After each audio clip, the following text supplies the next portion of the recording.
Hola amigos, this is Townsfaraga, and welcome back to Let's Play Final Fantasy IV.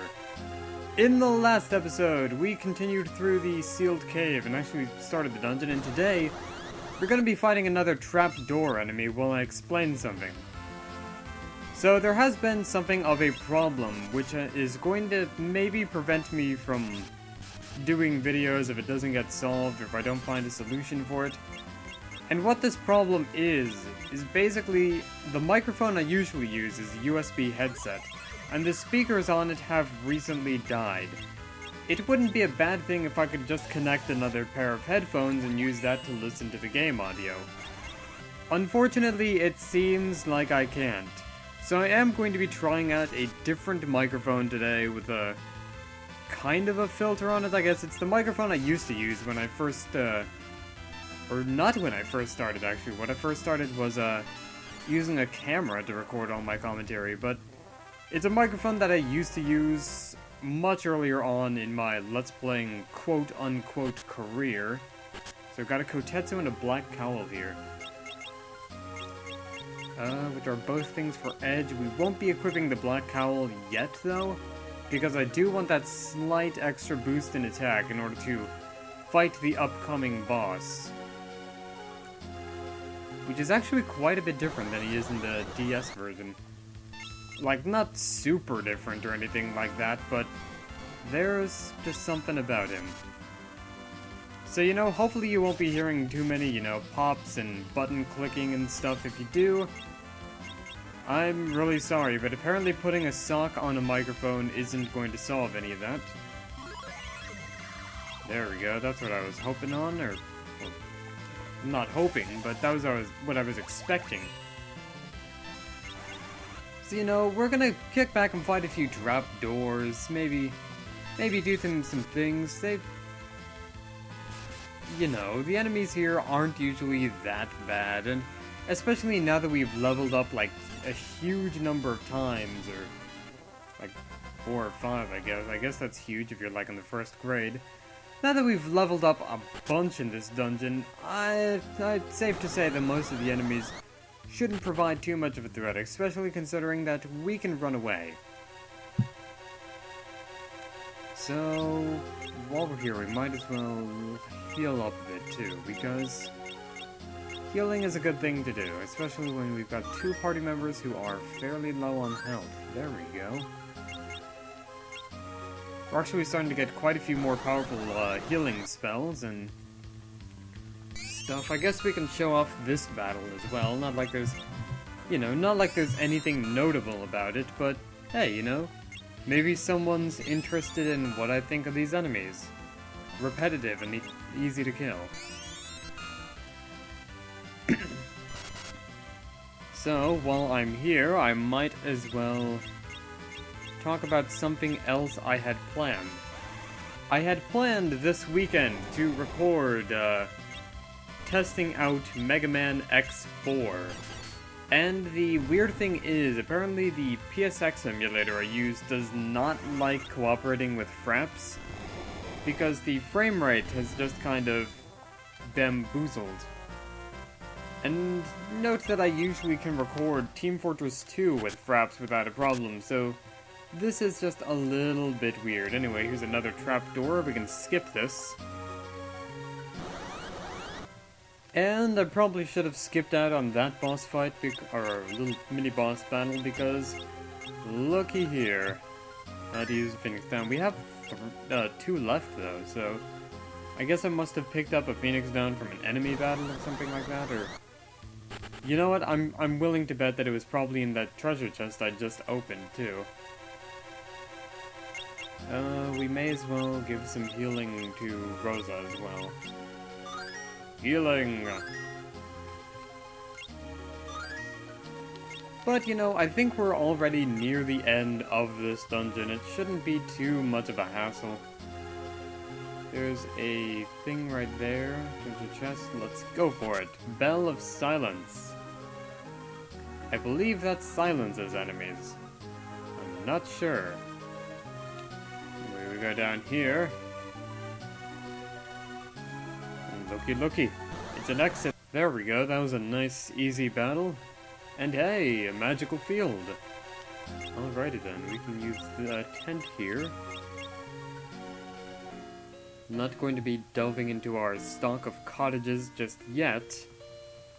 Because, you know, most of the enemies haven't really been warranting it, and to tell the truth, the tent works just fine. See, we're basically all ready to go. So, let's save in the alternate slot just to make sure. Because you don't want to have to, you know, do anything stupid. Or lose things. Can't go down that. However, there is another exit here. Alright. Basement floor 3. And now, one last trapdoor.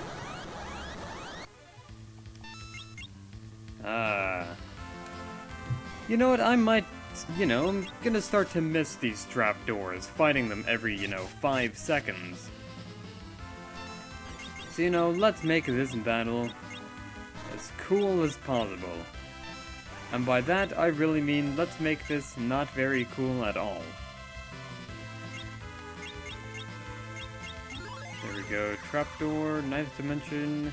Haha, fuck you, I can use spells. There we go, that was pretty easy, all things considered. Oh man, so...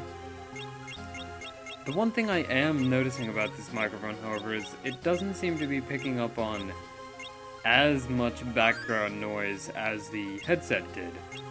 And, as soon as I say that, something in the background is probably gonna, pop and stuff, but it doesn't really seem to be picking up on as much of the background noise. I don't know if that's just because I've got a sock over it as a makeshift filter, cause I don't really trust this microphone, and it does not trust me. Also, yo dog, I heard you like boss fights. The walls, they're moving!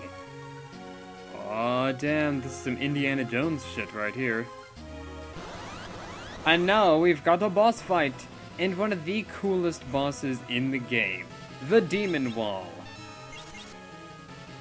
The Demon Wall basically drives home the active time battle system, because every one of its turns is spent closing in on you. Now, I don't necessarily know if the Demon Wall has any weaknesses. However, the Demon Wall does have a couple of annoying counterattacks like Stone Gaze, which casts Slowing Petrify in order to, try to get you to stop attacking and lose party members. Luckily, Slow Petrify doesn't really do much of anything, so I guess that's lucky for us. Well, let's do Shiva. And attacking. So far, this boss seems pretty easy. Once it gets to a certain point of the screen, however, it will start to use instant killing attacks, so you don't necessarily want that. Let's actually give haste to Edge, or not Edge, Cecil. Yeah, giving haste to Cecil will enable him to catch up with Kane and the other guy and stuff, Edge, and attack more often, which is definitely a good thing considering this boss fight is on a limited timer. Okay, so let's go with another casting of Shiva, and deal as much damage to this thing as we possibly can. We can always cast haste again. Let's cast it on Rydia. There we go. Having the ability to cast spells multiple times in a row and cast those spells much more quickly is definitely a good thing. Oh man. If it weren't for the fact that the ATB gate always stops when somebody's taking their turn, we'd actually be able to see how much faster Rydia is moving. She has the ability to move faster. I was going to make a Master of Puppets reference. English gets better and better all the time. I was going to reference Master of Puppets, but I'm deciding not to do that. I don't know why. Seems that Shiva, it doesn't really seem to be doing much of anything, though. Let's throw Kunai at it.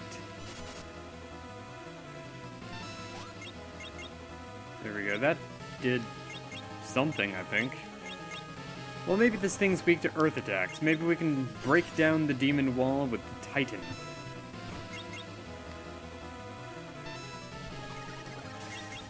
Oh, man. Also, has this background music gotten a little bit repetitive yet? Oh, wow, that actually did quite a bit of damage.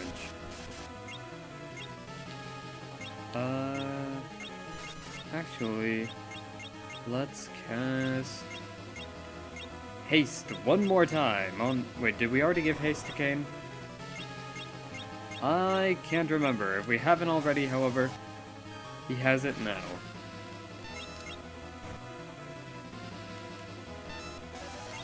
Yeah, so another summoning of the Titan. Alright, game. You can kill this boss off any second now. Any second. I feel like slow isn't really doing as much to this guy as I would necessarily like. Let's throw another kunai at him. Sure, why not? And...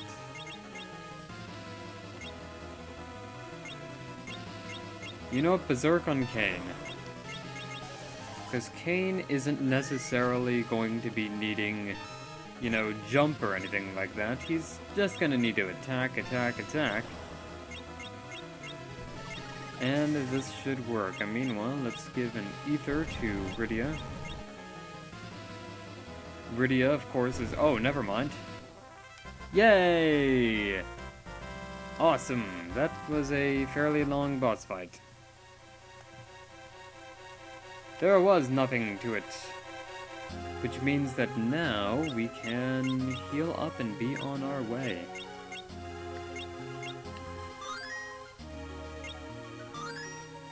So yeah, healing up. I think what I'm going to do actually is cut to when we get to the entrance. Because I don't necessarily want to show this entire dungeon in reverse, and I don't think any of you necessarily want to watch it. So, through the power of editing... there we go, and what? What? Wait, what's going on here? Oh, jeez. Caden, no!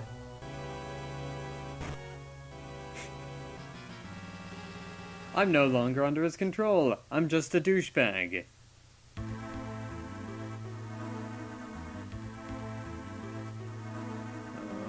Damn.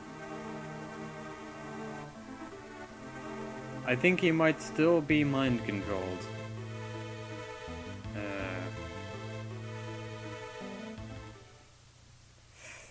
That sucks, man.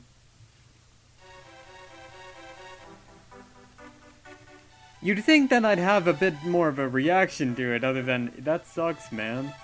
But no, I really don't at the moment. Oh well. What can you do, I guess? Well, it doesn't seem that we have much of any choice, to be honest. Guess we've got to head back over to the castle. And talk to the king, and have him show his disappointment.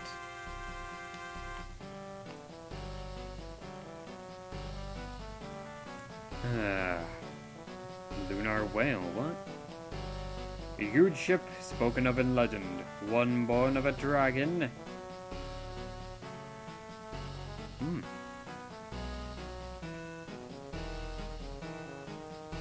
Perhaps he prays for the lunar whale. You must hurry to my city. You got near the Tower of Babel either. Then dig your way out. Oh damn. Sid's back in town, man. Attach a drill to the Falcon's bow. Nah, no worries. And falling off a bike is pretty easy. I should know, I've done it loads of times. Alrighty then.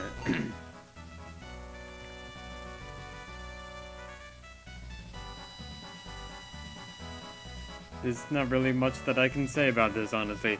I guess I'm still in shock over Kane leaving the party, even though it's a scripted event in a 1992 video game. I think this game originally came out in 92.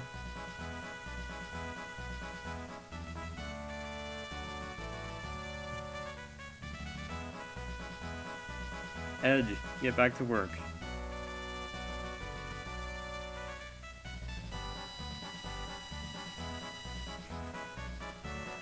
The visual humor of these cutscenes, I guess, faithfully recreated on the Game Boy Advance.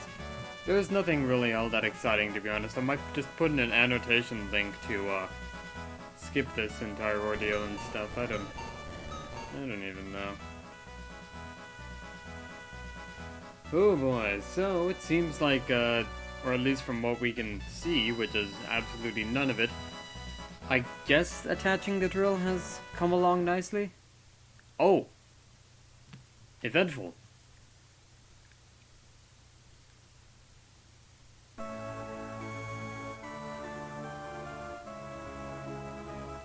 You've overworked yourself yet again. Guess I need to step out of the action for a while.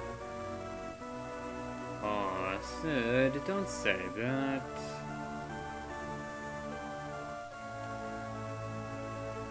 Sid is the bestest. I mean, look at that beard. Sure, the color is inconsistent, but who cares? It's Sid. It works.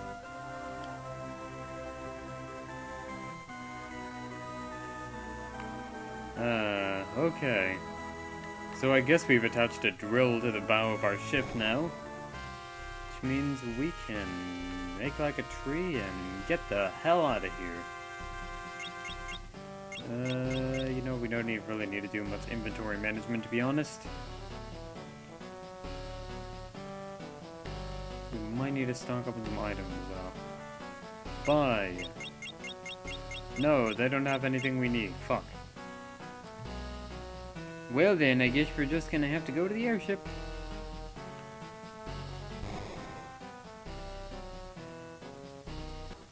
And there it is. Our drill. We can sail to any part of the underworld we like. And even escape. One single drill has the power of a volcanic eruption. In a convenient package. There we go. That's nice, that's alright. We're back in the overworld, wow. So much blue water. So much green land. Looks so nice. Wow. Anyway, I guess our next stop is going to be Mysidia, but I'm going to be cutting the video here to heal up, stock up on items, and then we go to Mysidia to progress the plot. So until next time, this is Tales5Raga signing out. Thank you all for watching, and I hope you're having a super fantastical day.